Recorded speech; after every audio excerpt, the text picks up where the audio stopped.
लोगों के लिए आत्मा पवित्र है लेकिन शरीर उन्हें अपवित्र लगता है। ये कैसे संभव है? Yes? हम यही तो करते रहे हैं, है ना? ये कहना कि ईश्वर तो पवित्र है लेकिन सृष्टि अपवित्र है, ये कैसे संभव है? ईश्वर का विचार ही आपके मन में इसलिए आया क्योंकि आपने सृष्टि को देखा, है ना? जब आपका जन्म हुआ और आपने आंखें खोली, आपने अपने आसपास देखा, वहां इतनी विशाल सृष्टि थी। आपके यहां आने से पहले कितना कुछ हो चुका था। बेशक आपने तो ये सब नहीं रचा, इसलिए आपने सोचा कि इसका कोई ना कोई रचयिता होगा। इसी तरह आप सृष्टा तक पहुंचे, है ना? जिस पल आपने सोचा कि इसका कोई सृष्टा होगा, चूंकि आप एक इंसान हैं, इसलिए आपने सोचा कि वो एक बहुत बड़ा इंसान होगा। मेरे जैसा छोटा आदमी तो ये सब नहीं कर सकता। निश्चित रूप से वो एक बहुत बड़ा इंसान होगा। सिर्फ 2 हाथों से वो इतनी रचना कैसे कर सकता है? निश्चित रूप से उसके 8 हाथ होंगे। Isn't it? Isn't it so? अगर आप एक भैंसा होते तो आप सच में ये सोचते कि भगवान एक बहुत बड़ा भैंसा होगा। Isn't it so? Yes or no?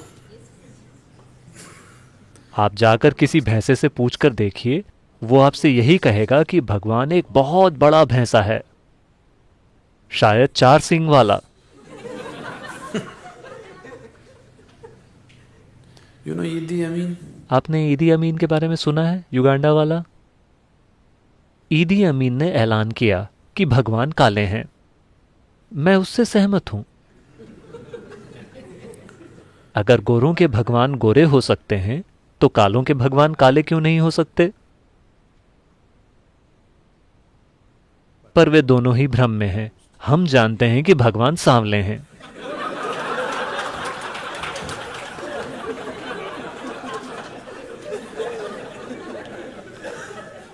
क्योंकि वे खुद हमारे पास आए थे।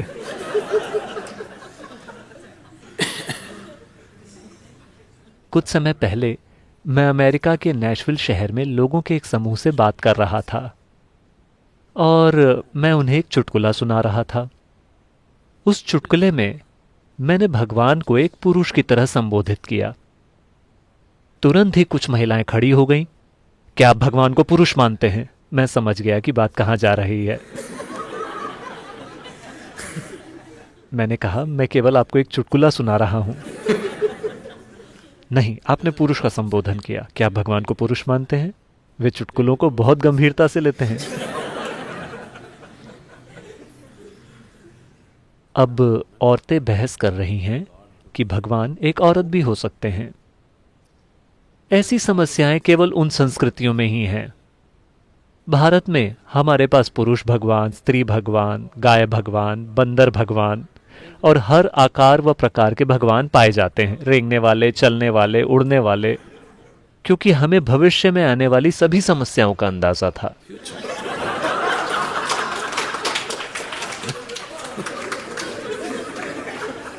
देखिए, इस ग्रह पर जब पुरुष सबसे शक्तिशाली बल था तो स्वाभाविक रूप से पुरुष ही भगवान था। अब महिलाएं भी ताकतवर होने लगी हैं तो वे भी सवाल करने लगी हैं कि भगवान एक औरत क्यों नहीं हो सकते। मान लें कल अगर कुत्तों को बहुत सारी ताकत मिल जाए, जो उन्हें मिल ही रही है, तो कुत्ते भी पूछेंगे कि भगवान एक कुत्ता क्यों नहीं हो सकता। डॉग और गॉड की स्पेलिंग भी एक सी ही है।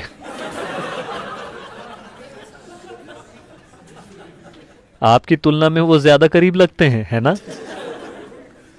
भगवान के बारे में जो आपका विचार है वो केवल खुद का ही एक बढ़ा चढ़ाकर बनाया गया संस्करण है ना? भगवान के बारे में आपकी सोच केवल खुद को बढ़ा चढ़ाकर बनाई गई है। देखिए, अभी तक आप अपने आप को ही परिभाषित नहीं कर सके हैं, है ना? आप अपनी जो भी परिभाषा देंगे वो सही नहीं होगी। किसी भी प्रकार की परिभाषा काफी नहीं है पूरी तरह से इस जीव का वर्णन करने के लिए। जब सृष्टि का ये छोटा सा टुकड़ा ऐसा है तो सृष्टि के स्रोत को आप कैसे परिभाषित कर सकते हैं? आप इसे न तो परिभाषित कर सकते हैं, ना ही इसे समझ सकते हैं। आप केवल इसमें विलीन हो सकते हैं। आप इसका अनुभव कर सकते हैं। आप इसे कभी जान नहीं सकते। आप इसे ज्ञान नहीं बना सकते।